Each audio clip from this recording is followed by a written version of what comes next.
आज हम जानते हैं खरीफ फसलों के बारे में। खरीफ फसलें वे होती है जो मानसून के मौसम में यानी जून जुलाई के बीच में बोई जाती है और अक्टूबर नवंबर में काटी जाती है। ये फसलें अधिक पानी की मांग करती है और बारिश पर निर्भर होती है।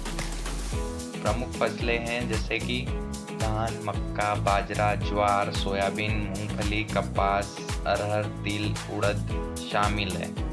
ये खरीफ फसलें हमारे भारत की कृषि अर्थव्यवस्था में महत्वपूर्ण भूमिका निभाती है।